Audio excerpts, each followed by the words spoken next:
it's conflict resolution. And in the book, you talk about how to systematically approach conflict resolution.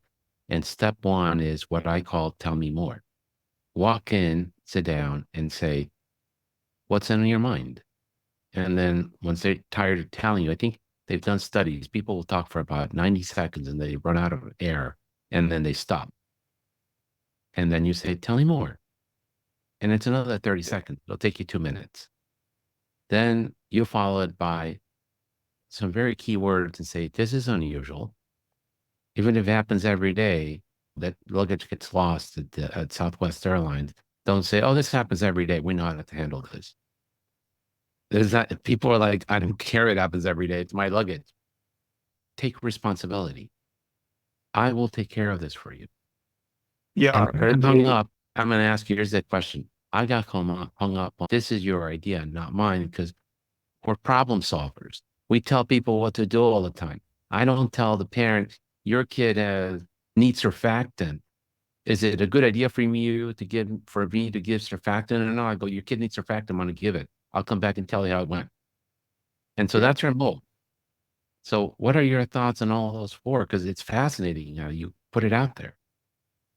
I love conflict resolution. Again, especially in my old hospital, not too much in the where I am now, but I would walk into this very large intensive care nursery, and the first thing the nurse would say, "So I'm so glad you're here. This mother's really mad. I like it. It's a challenge, but this is unusual." Or you called, tell me more.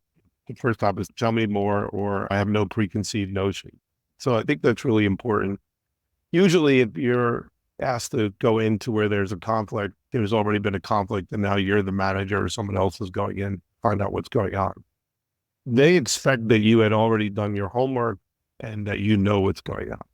And so what you want to do is disarm them, right? You want to disarm them by walking friendly, by sitting down, crossing your legs. Maybe you got lucky and you found flowers and you happen to know what kind of flowers they are, to talk about something else. Because the person is there ready for a plate, right? They're all ready for you. And now you come with a big smile on and comment about the donut, or complain that your daughter wouldn't get dressed for school today and it's been a really hard day at work, etc. So you disarm them. But always sit there and just say, Annie told me that you were upset about something and wanted to talk to me. And the reason why you do that is if you say, Anne told me that you were upset because somebody didn't change the diaper, or the medication was giving, or the formula was 15 minutes late, the message that you're sending to the person is that you've already investigated this. You've already know the fact. You probably already decided that I'm wrong. And therefore, what's the purpose of me even telling you, right?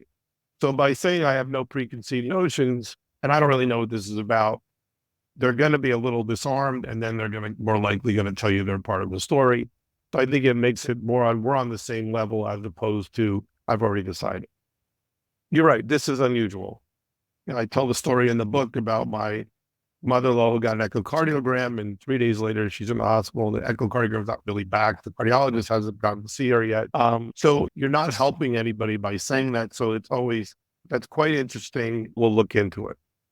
And then the third one, my favorite word is personally, right? We don't want to talk in scripts. I'll look into it. I'll talk with Susie about getting the medications on time, or I'll see if I can get in touch with the cardiologist for the echo report. If you add the word personally, it just changes it into not a script. Like, one is just word language. Yeah, he said he's going to take care of it. But when you use your body language, touch your heart, I'll personally give them a call. And if they don't answer, I'll keep calling them. And so that puts a face to the task, just to say, okay, I'll talk to Susie.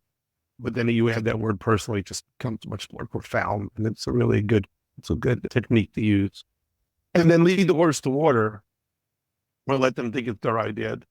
I joke, it's what my wife does, right? So she asks me a question, what I want to do, and she makes it look like it's my idea, when she's probably led me down to that restaurant to begin with. That's on the rise right now.